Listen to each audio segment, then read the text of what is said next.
Mesdames, Messieurs, vous savez faire l'option optimale pour être au cœur de l'actualité au plan national et local. Merci de revenir à nous pour les détails. Voici le sommaire. Démarrage ce lundi 16 septembre 2024 sur toute l'étendue du territoire national de la rentrée scolaire 2024-2025. Qu'est-ce qui s'est réellement passé au niveau local? Est-ce que la rentrée a été effective? Les précisions, vous les suivrez dans un court instant. Pendant ce temps, 2 morts, c'est le bilan d'une attaque contre la police hier dimanche à Karimama. Des individus armés non identifiés ont frappé dans le rang des forces de défense et de sécurité béninoises en poste à Kompa, un arrondissement de Karimama, département de l'Aligorie. Les précisions, c'est dans ce journal. Et puis, la communauté mondiale commémore ce jour, lundi 16 septembre, la journée internationale de la protection de la couche d'ozone. Que comprendre de la couche d'ozone? Un spécialiste de la question sera là pour nous apporter des éléments de réponse à suivre dans ce journal également. La revue de presse nationale de Lokman Rotio, sans oublier la chronique du jour qui portera la signature de Alassane Sanebios. C'est là pour les titres. Merci de nous préférer pour vous informer.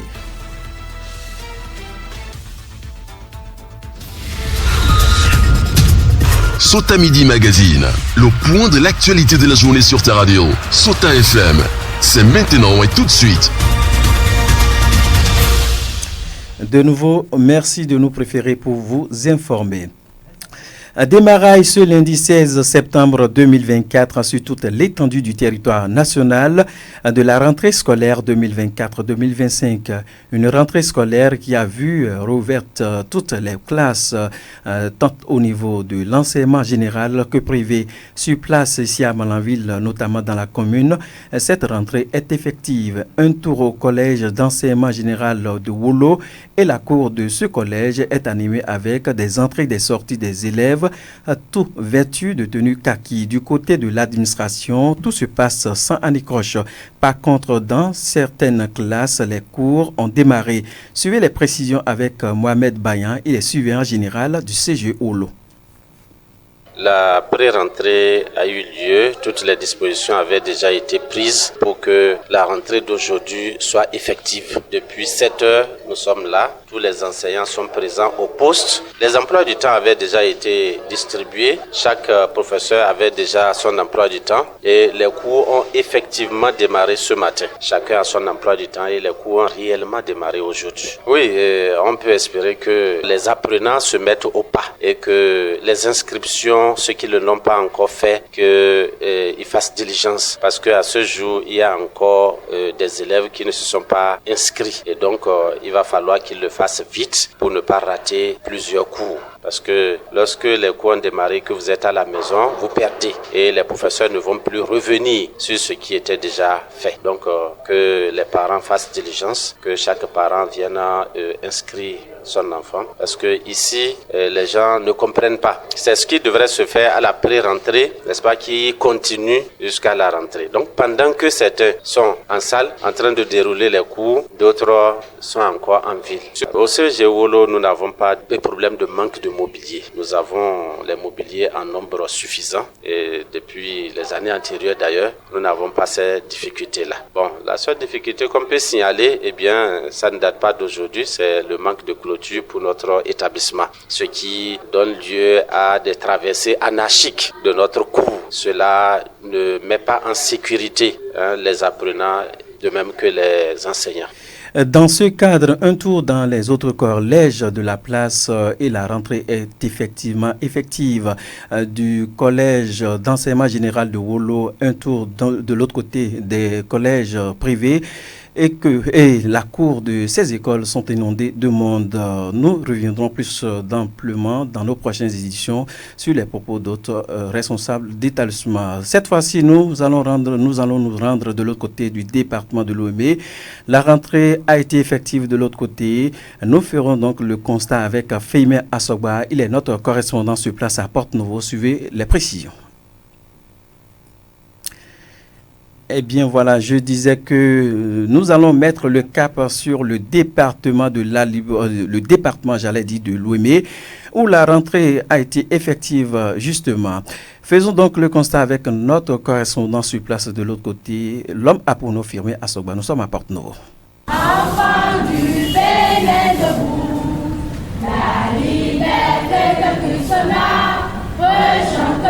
L'année scolaire et universitaire 2024-2025 a démarré ce lundi 16 septembre 2024 sur les chapeaux de roue avec l'effectivité des cours de la maternelle à l'université, en passant par le primaire et le secondaire. Le top des activités a été lancé dans le département de Lomé, au lycée Tofa 1er, par le préfet, le directeur départemental de l'enseignement secondaire et de la formation technique et professionnelle, ainsi que le premier adjoint au maire de la ville de Porto-Novo. C'est avec une grande satisfaction que les autorités du département de Lomé ont constaté l'effectivité de la rentrée scolaire académique 2024. Pour le premier adjoint au maire de Porto-Novo, la mairie s'engage à nouveau pour soutenir les efforts du gouvernement et accompagner les collèges de la ville de Porto-Novo. Rachad Toukouro. Au niveau de la mairie de Porto-Novo, nous sommes en train de nous apprêter à travers l'élaboration du budget pour doter les collèges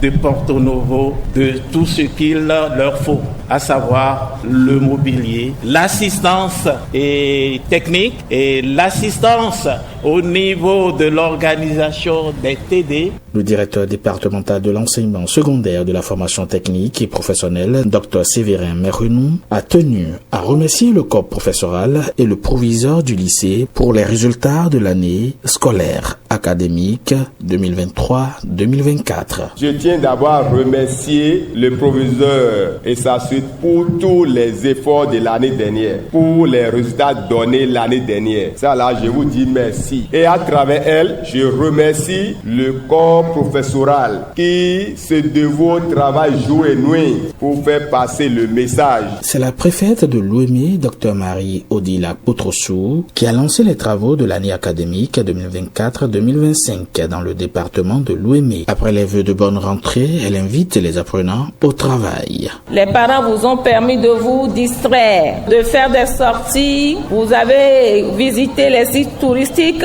mais il y a un temps pour chaque chose. Fini ces moments de distraction à outrance. Place maintenant au travail. Je vous invite à ne jamais oublier votre devise. Moi, j'intègre déjà ce matin que votre devise, c'est la DSE. D, c'est quoi? Discipline. S, solidarité.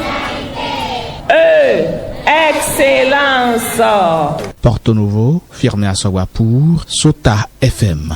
Merci à vous, Firmé Assogba, pour ce compte rendu qui nous relate sur tout ce qui se déroule de l'autre côté de Lomé.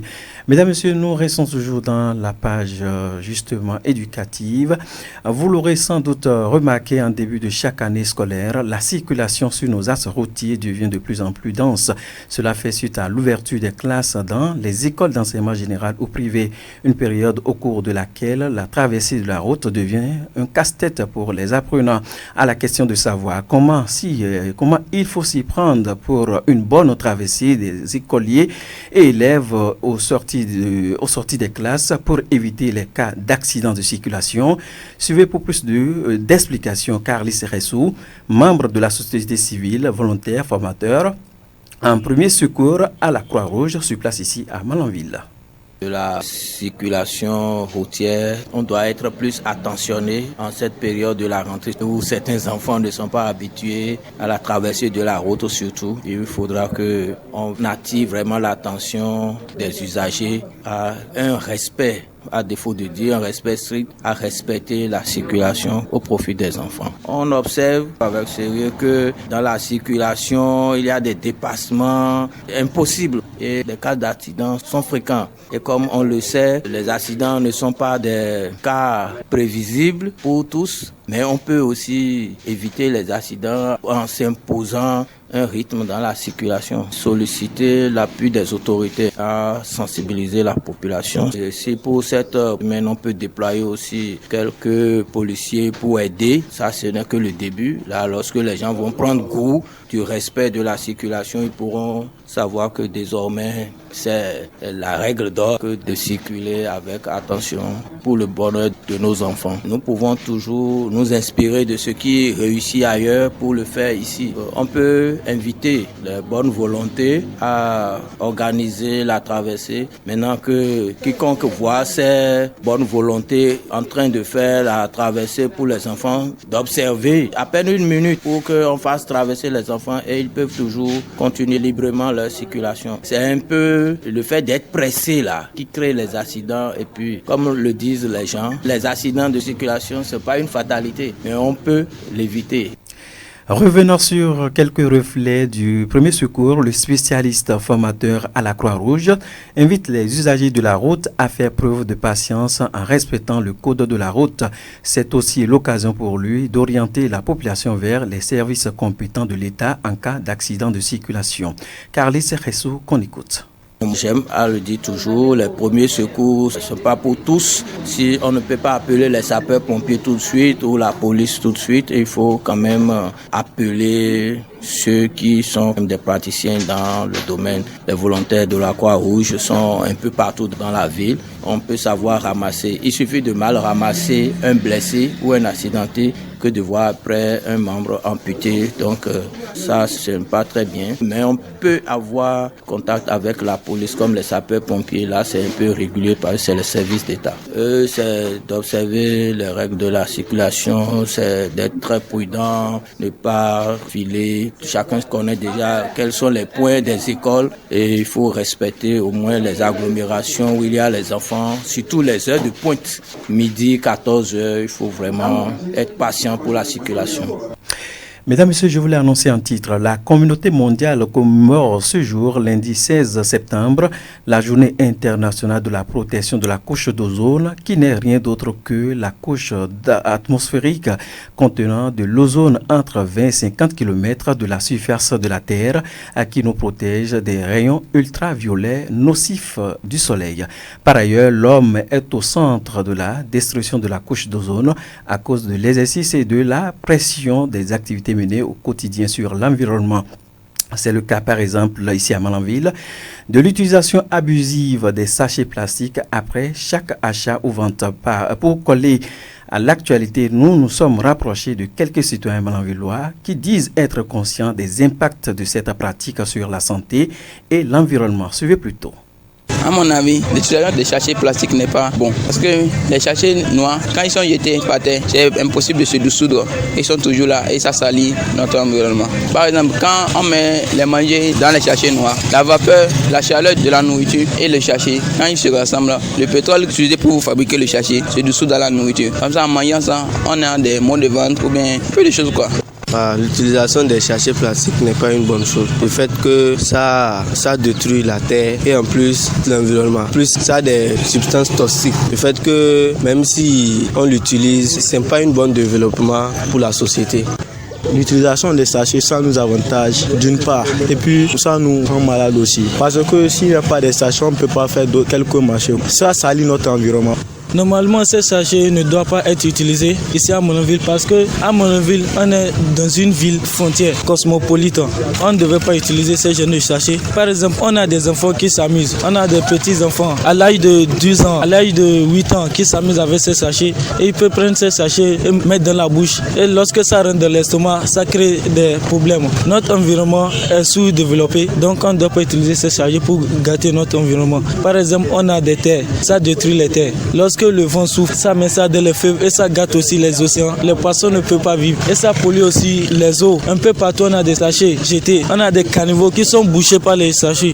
L'utilisation des sachets en plastique n'est pas une bonne chose parce que ça rend l'environnement sale et puis ça a des conséquences par rapport aux animaux. Les animaux mangent et ils meurent et puis l'environnement n'est pas propre. Selon les spécialistes de l'environnement, ces sachets plastiques sont très dangereux, non seulement pour ceux qui s'adonnent à cette pratique, mais aussi pour notre environnement. Après leur utilisation, ces matières non biodégradables se retrouvent très souvent dans la nature, ce qui rend donc les terres cultivables infertiles, nous confie Clément Abalo. Il est directeur exécutif d'une ONG qui œuvre inlassablement pour la protection de l'environnement. On l'écoute.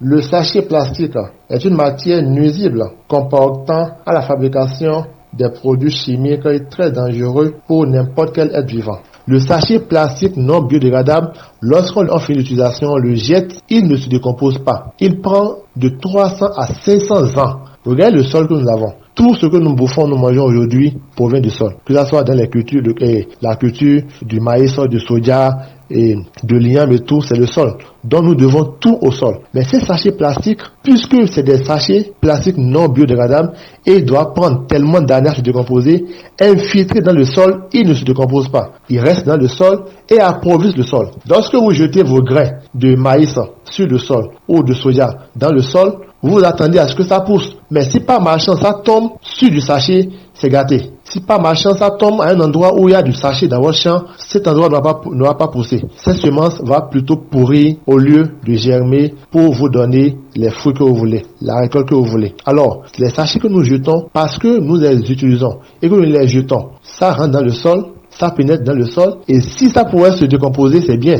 Ça ne se décompose pas. Ça reste là pour nous détruire. Et c'est ce qui fait que parfois nous avons des rendements de nos cultures qui ne sont pas à la taille de nos attentes. Mesdames, Messieurs, nous observons juste une courte pause. Sota Info Midi, le point de l'actualité sur ta radio. Une brève dans cette édition, 2 morts, c'est le bilan d'une attaque contre la police hier dimanche à Karimama. Des individus armés non identifiés ont frappé dans le rang des forces de défense et de sécurité béninoises en poste à Kompa, un arrondissement de Karimama, département de l'Alibori. La rédaction apprend d'une source sécuritaire la mort de 2 agents du commissariat de cet arrondissement. De cette actualité, nous viendrons cette fois-ci à cette actualité, notamment au plan local. Ils sont au total 24 participants qui ont répondu présents à l'Assemblée générale élective d'un bureau de coordination de la plateforme multi-acteurs du projet Prima, entendez programme régional d'intégration des marchés agricoles. C'était hier dimanche 15 septembre 2024 dans la salle de réunion de la mairie de Malanville, en présence de plusieurs acteurs des différents secteurs d'activité. Objectif, mettre en place un bureau de coordination de la plateforme multi-acteurs à Malanville. Le bureau est composé désormais de 7 membres pour un mandat de 2 ans renouvelable. Pour plus de précision, je vous invite à suivre Moussa Ourou. Lui, il est l'animateur du projet Prima dans la commune de Malanville. C'est le projet Prima, projet qui est le programme régional d'intégration des marchés agricoles, qui est Prima là. Vous n'êtes pas sans savoir que Prima intervient dans la commune de Malanville il y a un bon moment, et jusqu'à ce qu'on voit 2 marchés ici qui vont construire, un marché de demi-gros dans Malanville et un marché de collecte à Garouzema. Et au niveau de chaque village ou bien de chaque arrondissement, on a installé des plateformes qui est constituées de plusieurs catégories d'acteurs qui sont au niveau des marchés. Donc aujourd'hui, nous sommes venus pour désigner les membres du bureau de coordination de cette plateforme. Et ce bureau est composé d'un président, d'un premier vice-président, d'un secrétaire général et d'un chargé de l'information et à l'organisation. Mesdames, Messieurs, à présent, nous marquons une pause, le temps pour nous d'installer confortablement Lukman Rodio et tout de suite c'est pour la revue de presse nationale. Suivez la revue de presse sur Sota FM. Amis de la plume et du papier, mesdames, messieurs, bonjour. Les vacances sont à présent terminées. Ce lundi 16 septembre 2024, c'est la reprise des classes au Bénin. Principal sujet abordé par les confrères ce lundi. Le matinal, Fraternité, Le Soleil Bénin Info, Dynamise Info, Daïbi Info, Le Chasseur Info, La Nouvelle Tribune, Diakwata et les 4 vérités renseignent que c'est aujourd'hui que les écoles rouvrent les portes au Bénin. Après environ 3 mois de vacances, les apprenants retourne en classe, titre en manchette le Chasseur Info. Le journal, tout comme quotidien Honoubo, indique que c'est Savet dans les collines qui abrite le lancement national des activités pédagogiques. L'école primaire publique de Gobé, le CG Ouagui dans la commune de Savet et l'université de Dassa sont à l'honneur, souligne Honoubo. Fini donc le maillot de bain, la serviette de plage, place désormais au cartable et même à l'uniforme. Pour les élèves, reprend le Soleil Béninfo qui rassure que le gouvernement du président Patrice Talon a tout mis en œuvre pour garantir une année scolaire paisible aux apprenants et enseignants.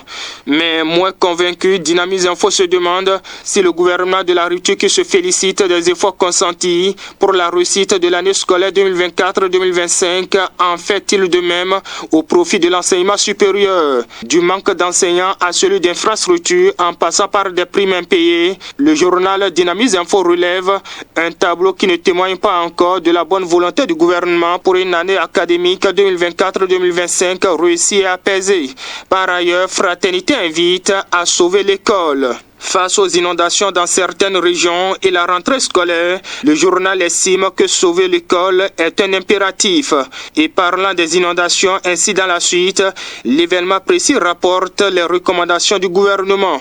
Entre autres, à Malanville, Karimama, où l'alerte est au rouge, le journal indique que dans un communiqué en date du 12 septembre dernier, le ministre de l'Intérieur et de la Sécurité publique, Alassane Sédou, a fait observer que ces inondations découlent de la montée des eaux dans les bassins du fleuve Niger, Ouémé et Mono. Face à la situation, rapporte le quotidien, le gouvernement recommande 7 bons gestes. Des gestes à découvrir dans les colonnes du quotidien. Pendant ce temps, certaines publications nous conduisent à l'Assemblée nationale. Là-bas, rapportent les journaux, les députés ont adopté à l'unanimité le budget de l'institution parlementaire s'élevant à 29,3 milliards de francs CFA. Le Télégramme remarque que les 28 députés démocrates présents ou représentés ont également voté ce budget à l'instar de leurs collègues de la mouvance. Oui, des démocrates, mais justifiés d'après la publication. Alors se demande l'autre quotidien, l'opposition serait-elle dans un revirement stratégique? En attendant que mon confrère ne donne réponse à sa question, le matinal informe que le gouvernement béninois a pris la décision de dissoudre 3 structures de recherche majeures que sont l'Agence béninoise de valorisation des résultats de la recherche et de l'innovation technologique, le Centre de la recherche scientifique et technique et le Fonds national de recherche scientifique et de l'innovation technologique. Cette décision a été officialisée par le décret numéro 2024-1068 en date du 31 juillet 2024, signé du chef de l'État Patrice Talon, du ministre de l'Enseignement supérieur et celui de l'économie et des finances, précise le quotidien qui indique que le liquidateur est déjà désigné. Le journal en publie l'intégralité du décret. Et dans le reste, en pêle-mêle, le Télégramme annonce un mouvement d'humeur dans la maison justice. 8 syndicats du secteur judiciaire béninois, notamment le Centramab et l'UNAMAB, ont, d'après le journal, programmé un sit-in le 7 octobre prochain à 8h au ministère de la Justice à Cotonou. Cette action, confirmée par une lettre déposée le 6 septembre, a pour objectif, révèle mon confrère, de protester contre la détérioration des conditions de travail et les pratiques telles que l'affairisme et le clientélisme dans le secteur justice. Ils sont plus de 8 syndicats à durcir les muscles, précise le quotidien. Et toujours le Télégramme, ainsi dans les dernières secondes, pleure le décès de Koto Dafia, plus vieux prisonnier. 45 jours après sa libération, Koto Dafia, 83 ans, est décédé hier dimanche. Dans la matinée à Kouandé, le journal précise qu'il a été arrêté à l'âge de 119 ans dans les mouvements liés à l'élection présidentielle de 2021. Il a passé plus de 3 ans en détention avant de bénéficier d'une grâce présidentielle, précise le journal. Sans commentaire, mesdames, messieurs, ainsi va l'essentiel de l'actualité, tel que traité par les publications ce lundi. Fin de cette revue. Merci de m'avoir suivi. À demain. C'était la revue de presse sur Souta FM.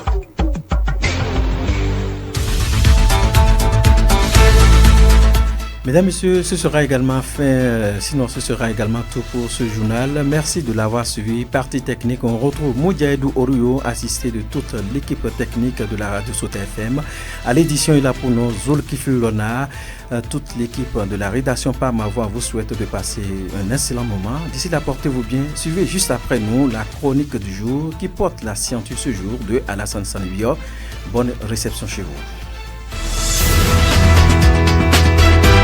C'était Sota Midi Magazine, le rendez-vous informatif de la mi-journée sur Sota FM, la radio de l'espoir. Merci pour votre fidélité.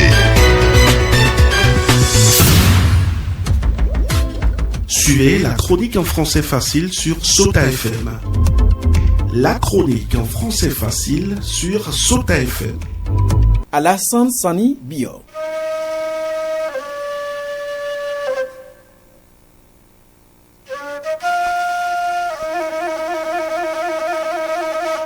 Et si on faisait la politique douée de sens? Nous l'avions déjà dit dans un autre numéro. Même politicien de l'opposition, il faut avoir le courage de reconnaître ce qui est bon et faire des propositions pour corriger ce qui ne va pas. Et le pouvoir a l'obligation d'écouter ce que dit l'opposition dans le sens de l'amélioration de sa gestion.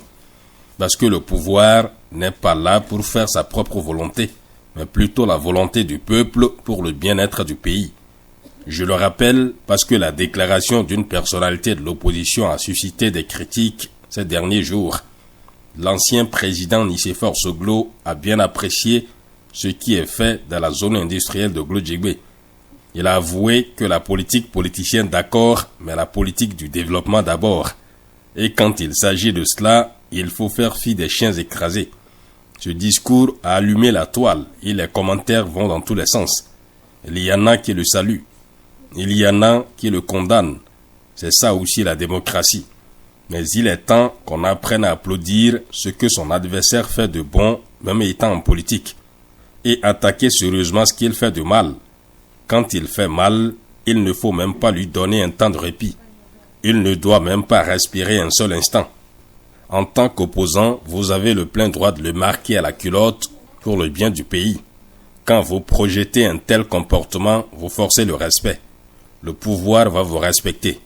Le peuple va vous respecter. Et vous avez toutes les chances d'exercer un jour le pouvoir d'État aussi. C'est ça la politique du développement. Cela pourra induire désormais la continuité dans les actions. On pourra respecter la notion de la continuité de l'État. On dit souvent que l'État est une continuité, mais généralement, les réformes sont souvent balayées à chaque arrivée d'un nouveau régime, et on est plongé dans l'éternel recommencement. Ils le font pour des mobiles politiques. Sinon, cela ne veut pas dire forcément que tout ce qui était fait est totalement mauvais.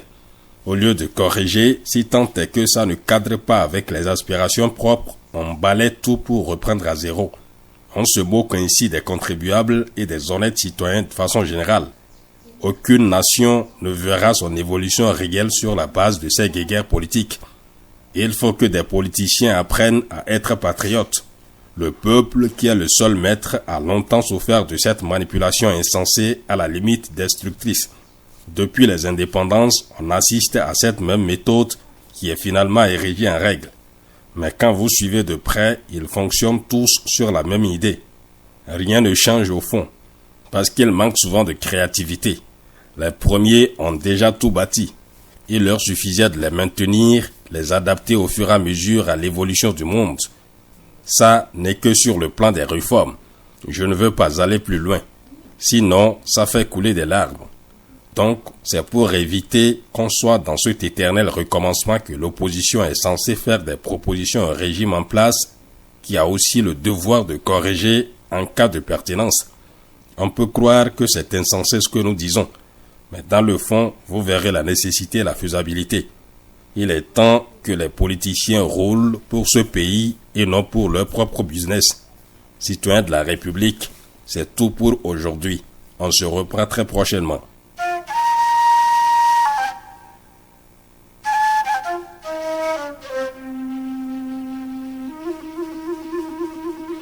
C'était la chronique en français facile sur Sota FM. Dans la Liborie, la différence